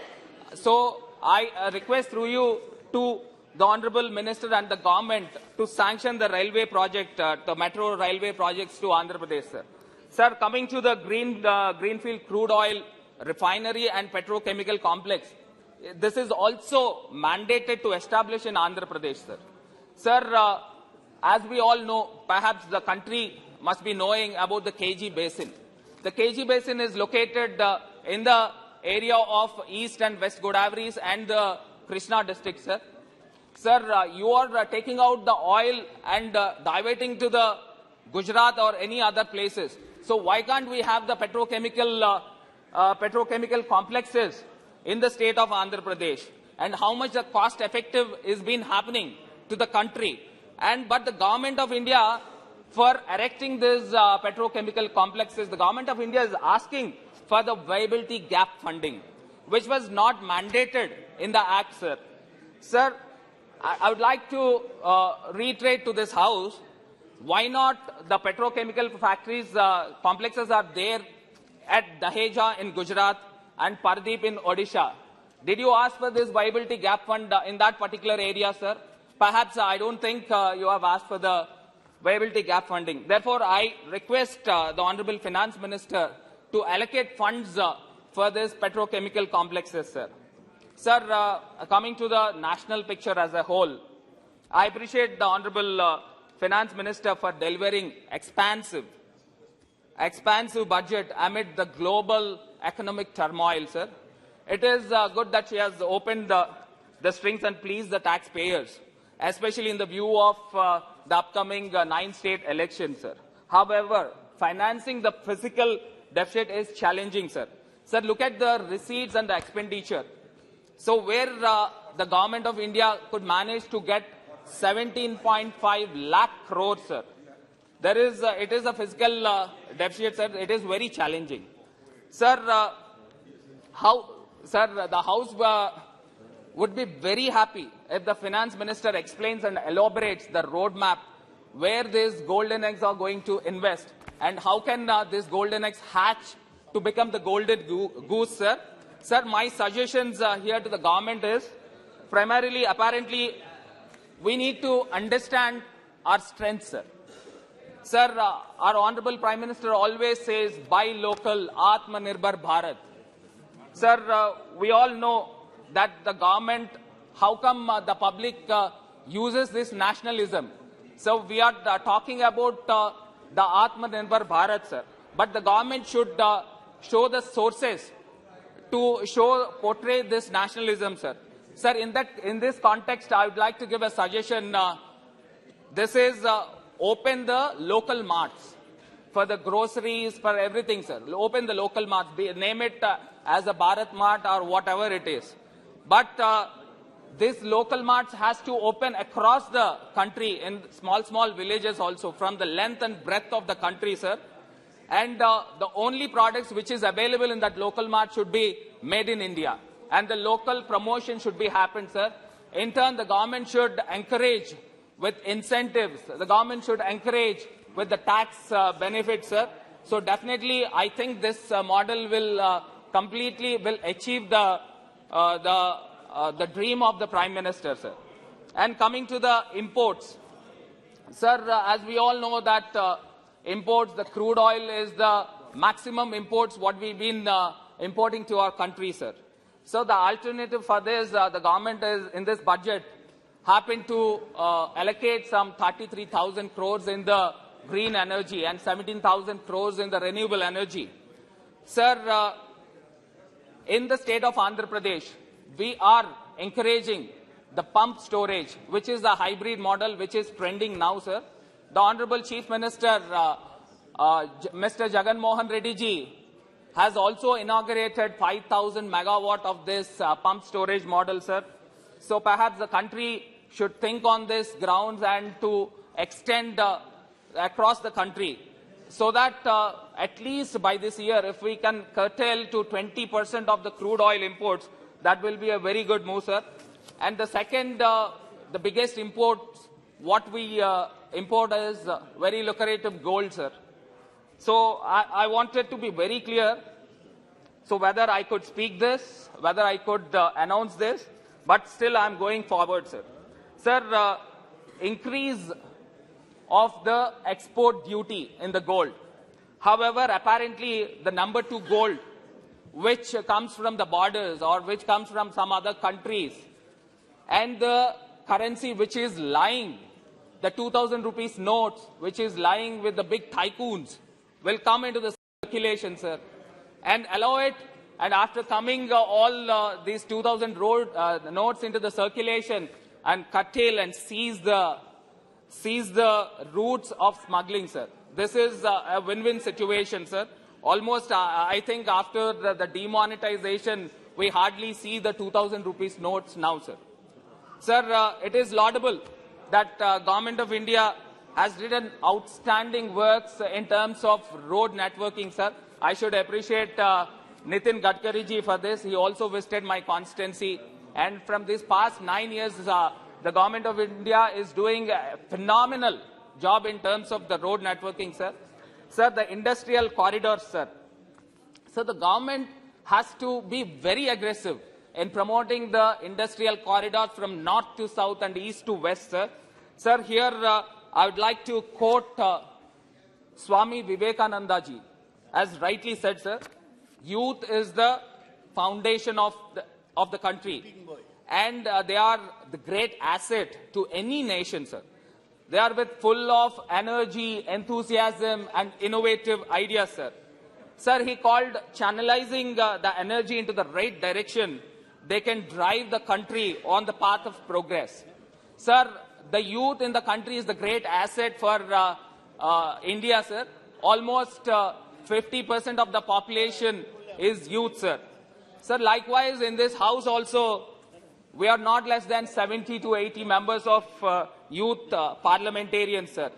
Sir, my request here is to create a parliamentarian groups and send them across the globe, sir, for the study tours along with the scientific researchers, sir. Sir, we are ready for the nation building, sir. Sir, I would like to mention Taiwan is very famous in manufacturing semiconductors. It almost produces 50% of the global demand. Why not India, sir? Why not India? And I'd like to quote the Singapore, sir. Singapore is famous in electronics, logistics, transportation, and even biomedicines. Why not India, sir? Sir, the floriculture, agriculture, and the horticulture. So why can't the government will come up with the latest technology, sir? And when it comes to the floriculture, Amsterdam and Vietnam and Thailand is doing very well in terms of the agriculture and the horticulture, sir. The electronics in Japan. And why not all this in India? So we are not short of any competence, sir. We can move the world. But at the same time, constructing this industrial corridor, creating SEZs, creating MSMEs, creating small-scale industries, it will create, it will generate, it will accelerate the flow of money, sir. Sir, one thing everybody should remind, that our strength, we need to identify what are our strengths. We have a vast coastline. It is almost thousands of kilometers, sir. Sir, the marine products, the exports are really, really high, sir. So why can't the government concentrate? Of course, the government has allocated 6,000 and odd crores in PM Matsya Sampada. But still it is not enough. Sir, even Vietnam, even the Singapore and the nearby country, Bangladesh, is doing very well in terms of aquaculture, sir. We need to promote more, sir. In my state of Andhra Pradesh, under my leader, pragmatic leader, Y.S. Jagan Mohan Reddy ji, we are constructing 9 fishing harbors without the support of Government of India. So kindly consider this suggestion also, sir. Sir, finally, I wanted to reiterate to this government. Sir, if you look at the breakups in sector-wise, 46% of the population are under agriculture, sir. Sir, how much the contribution of GDP through agriculture is just 20%. Sir, just because of lack of technology, just because of the promotion from the government, the farmers has to understand. The government should push the farmers to inculcate the new technology, sir. Sir, see Vietnam, how best they are doing. Get the scientific scientists or trainers from the different places of the world and train our farmers. Definitely we could contribute more, sir. Sir, every youngster should feel that I can do agriculture when I become elder. But none of the youth in the country are ready to do the agriculture, sir. This is the fate of the country. And the second thing is 32% of population dependent on service sector, sir, and contributing phenomenal and extraordinary. The highest is 54% of our GDP, sir. And 21% of the people are dependent on industry, sir. Sir, contributing 26% of the GDP, sir. And it has to be also improved, sir. Sir, with these suggestions, with these points, I'd like to conclude. Before concluding, sir, with the folded hands, sir, from the people of Andhra Pradesh and on behalf of my Chief Minister, I request Government of India to grant a special category status, honor the act.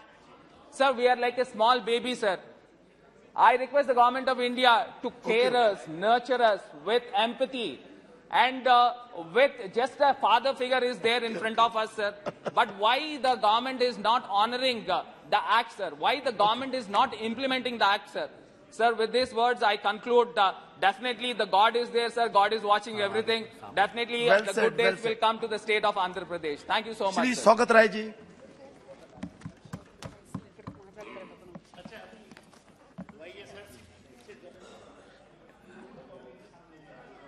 Saugata Roy ji, अच्छा नहीं बोलना चाहते क्या? Sir, I rise to speak on the budget discussions. It is very unfortunate that yesterday also budget discussions took place. Today it is taking place. The finance minister has not been present on either occasion. The budget discussions belong to the Lok Sabha. Rajya Sabha has no power. I understand the finance minister is from the Rajya Sabha. Why isn't she there either of the day? What is he talking about? आज प्रधानमंत्री जी का day है वहाँ question का। प्रधानमंत्री जी वहाँ गए हैं, इसलिए जितने भी मेंबर जो राज्यसभा के मेंबर हैं वो वहाँ प्रेजेंट हैं क्वेश्चन डे के कारण वो आ रहे हैं। वो दोनों आप ये बताओ, वित्त मंत्री जी बैठे हैं, ये मत कहो जवाब। behalf of finance minister, I am sitting here. She is in Rajya Sabha. Honorable Prime Minister is there. includes the minister. नहीं रहते हैं। दूसरी बात है sir, the other minister, railway minister, whose budget also comes up on this, he is also not there. These are all big people. They don't care. Otherwise, Lok Sabha has full power as far as budgets are concerned. दोनों नहीं है, ये मजाक है क्या? सारे मंत्रालय का बजट इस बजट में आता है सर। नहीं, railway minister should be present to listen to our objections. Sir, I speak on the budget discussion. Before I go to my main demands, I want to mention 2 points regarding our state of West Bengal. The West Bengal has been deprived of its share of NREGS funds. 7,300 crores are spending from the center. Along with Sudip Bandyopadhyay, we all went and met the rural development minister. Our local minister went and met him. He said everything is all right. still money is not being released. You also belong to a rural area. Just imagine the situation in the rural economy. If total NREGS funds are stopped, people will be starving. And this is... Huh? 6 months.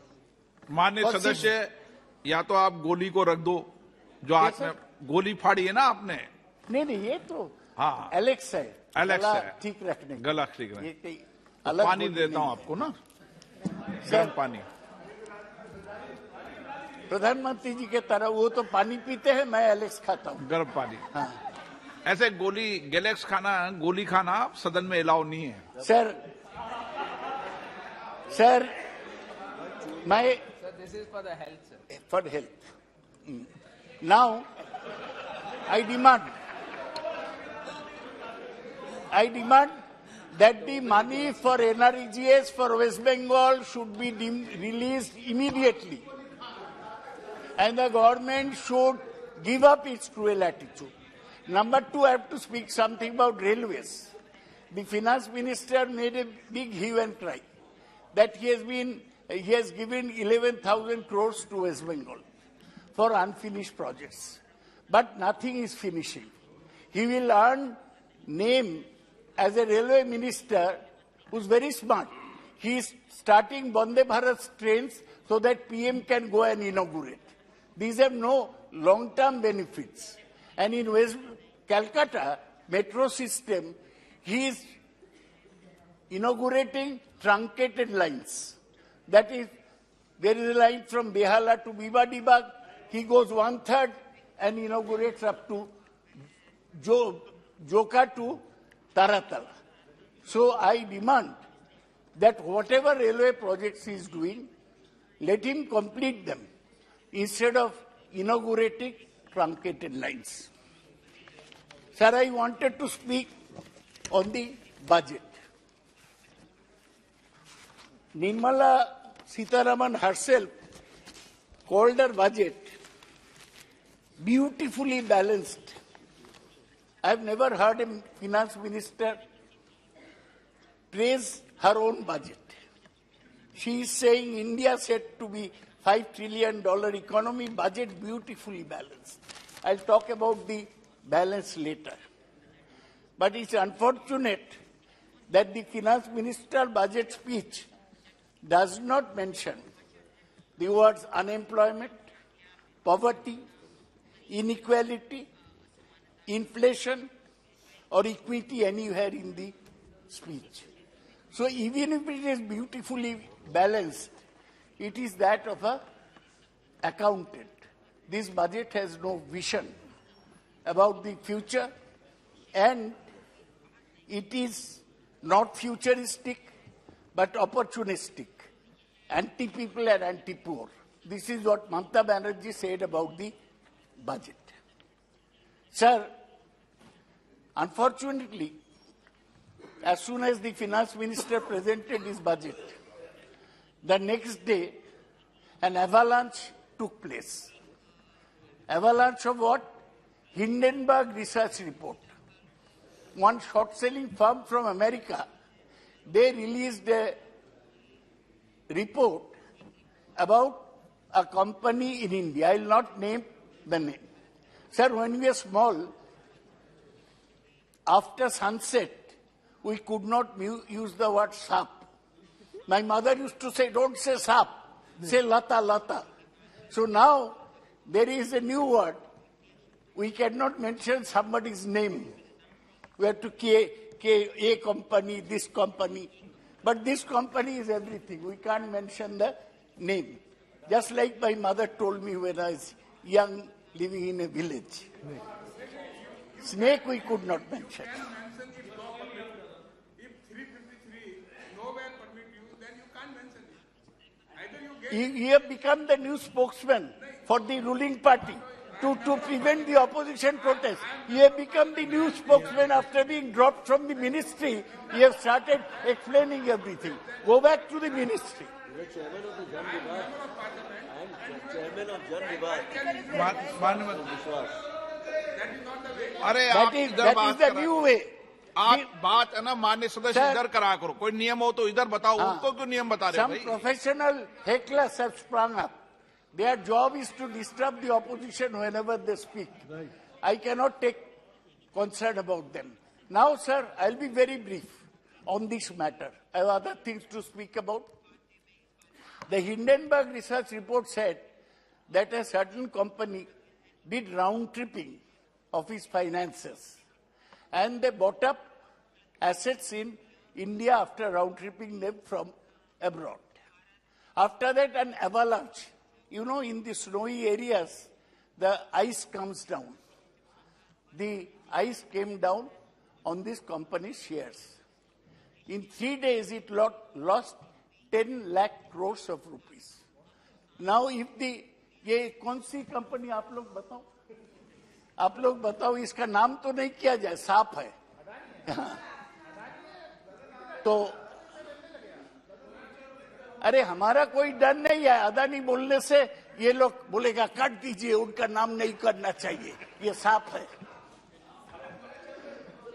तो sir, I have a simple demand before the finance minister. She has got the SEBI under. If a company has done round tripping, it is the job of SEBI to look into it. I demand that she ask the SEBI to inquire into fallen shares of this certain company. Also, the Enforcement Directorate, ED, matter of fear for the opposition, is also under the finance minister. They are investigating each and every opposition politician. Why the ED is not investigating the affairs of this company? Because he is not in opposition. He is not in opposition. Yes, very right. Lalanji is first-class leader from Bihar, president of the JDU. He is supporting me, and I thank him for the same. So now, I'll call this budget basically an anti-farmer, anti-poor, anti-rural areas budget. You know what they have done? They have reduced allocation for MG NREGA. क्या है? क्या? तुम्हारा divorce हो गया? आप माननीय सदस्य disturb. हाँ. अच्छा, ठीक है.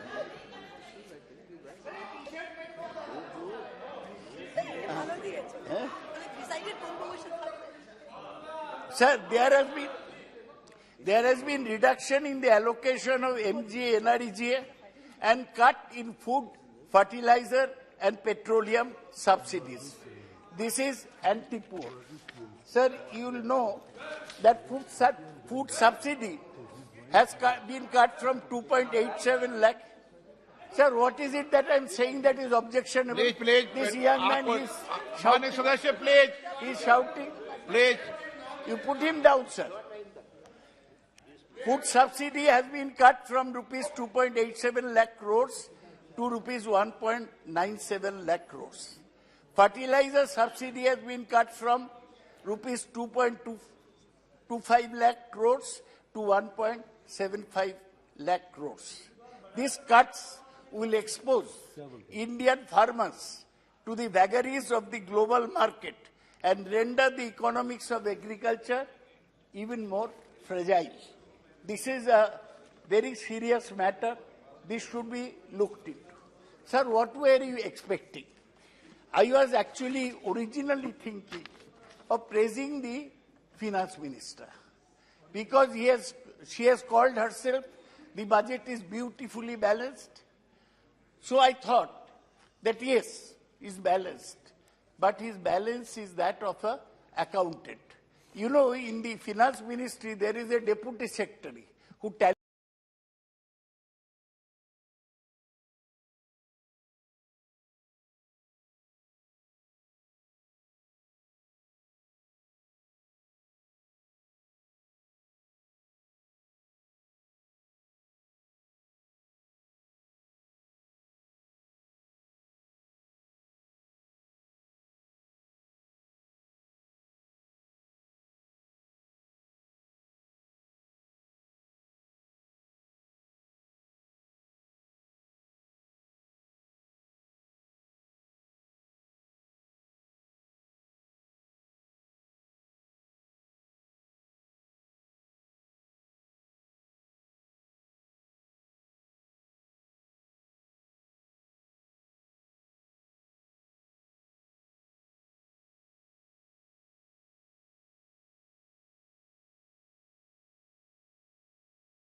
account balance was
people walking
be what?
India. Now, but sir, you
all the big tech companies like Microsoft, Meta, Amazon,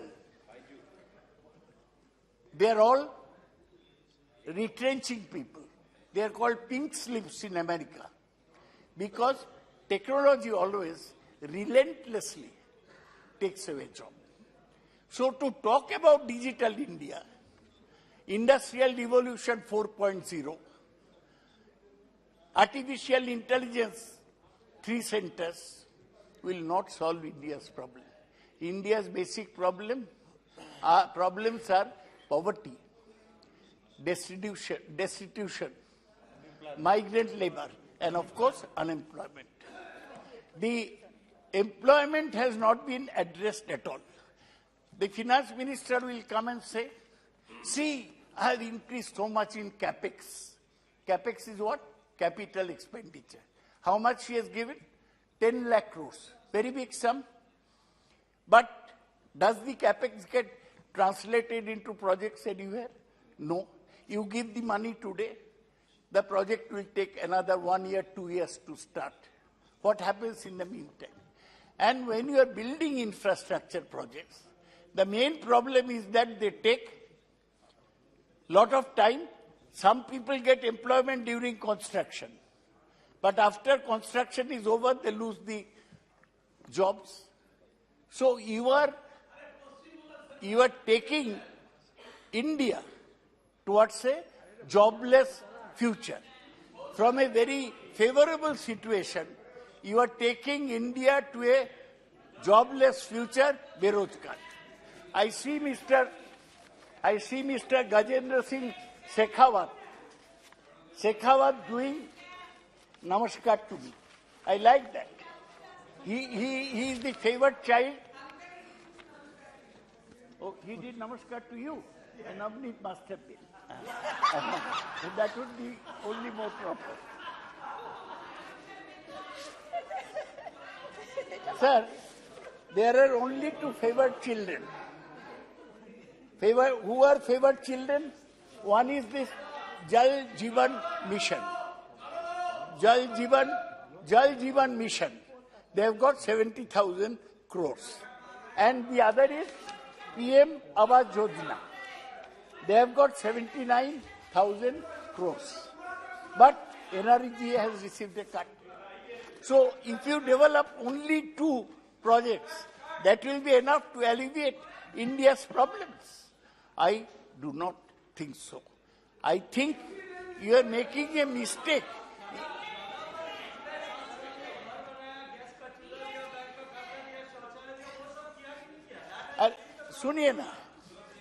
सुनिए ना आप जो किए हैं मेरे पास ये है आप क्या क्या किए हैं जो नहीं किया है वो बोलना मेरा काम है जो किया है वो बोलना आपका काम है जो बोला है सुनो हाँ दादा आप इतने वरिष्ठ सदस्य आज सुप्रिया जी से गाइड हो रही हैं क्या सब मेरे अच्छे दोस्त हैं ये समझते हैं बुढ़ा आदमी बोल रहा है इसको मदद किया जाए ये सब लोग मदद कर रहे हैं जो किया वो बोलना आपका काम है जो नहीं किया वो मेरा काम सर तुम पूरा पागल है तुम बैठ जाओ तुम्हारे बीबी भाग गया तुम पूरा पागल है ये हटा दिया माननीय स्पीकर साहब दादा को नवनीत जी ने नमस्ते नहीं किया इसलिए उन्होंने सुप्रिया जी का सहारा ले लिया Sir, the other thing is, do you remember, ये प्राइम मिनिस्टर ने प्रॉमिस किया फार्मर्स इनकम 2022 में दुगुना हो जाएगा आपको कोटा में भी तो फार्मर है उनका इनकम दोगुना हुआ नहीं हुआ sir they promised that by 2020 everybody will have a house everybody कहाँ सब लोग का घर हुआ आप बोलते हैं प्राइम मिनिस्टर स्वरोजगार योजना उसमें सब लोग का घर मिल जाएगा घर नहीं मिला सर ये जुमला का सरकार है एक साल एक सवाल उठाते हैं एक साल अच्छा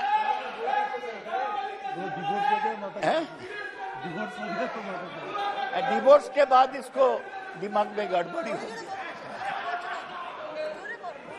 सर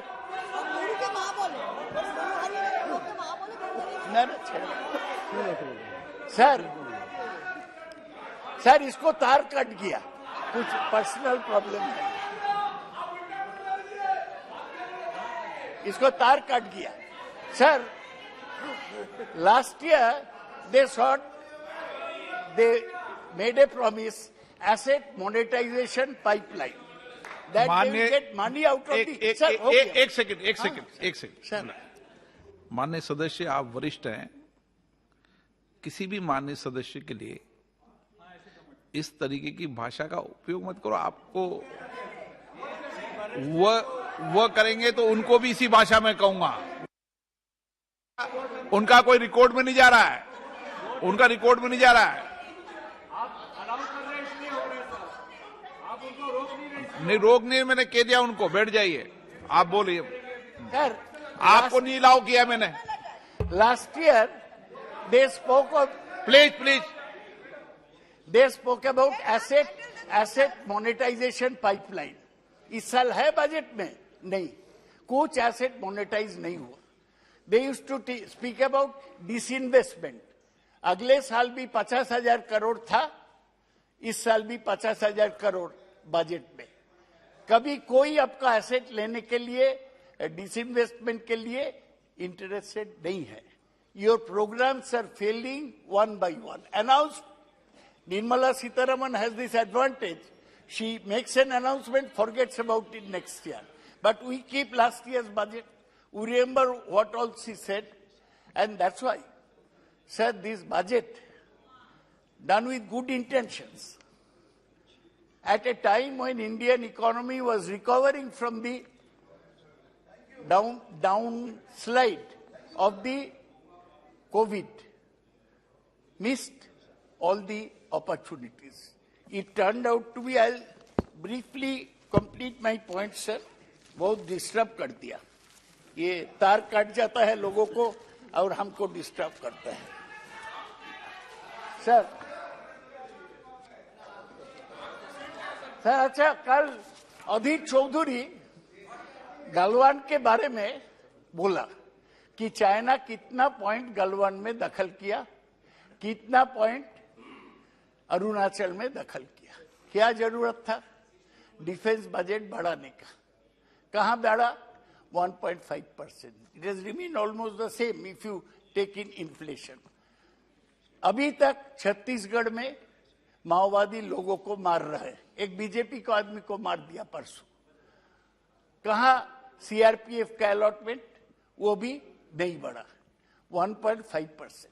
ये लोग बोलता है हेल्थ और एडुकेशन में पैसा देगा। एडुकेशन में केवल 2.9% सारा बजट का अलॉटमेंट एडुकेशन के लिए।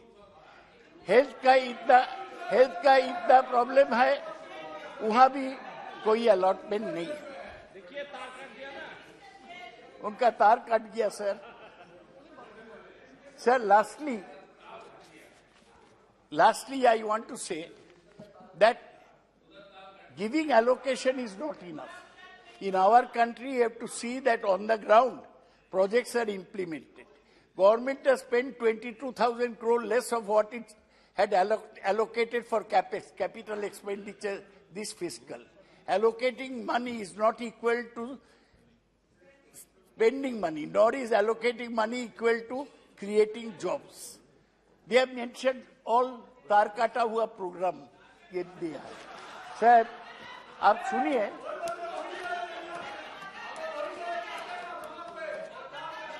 सर आप सुनिए, कुछ प्रोजेक्ट का मेंशन किया, कुछ प्रोजेक्ट का मेंशन किया। आप ये प्रोजेक्ट, इसमें एक पैसा भी नहीं दिया गया। सर क्या भाई, क्या प्लीज मानिए।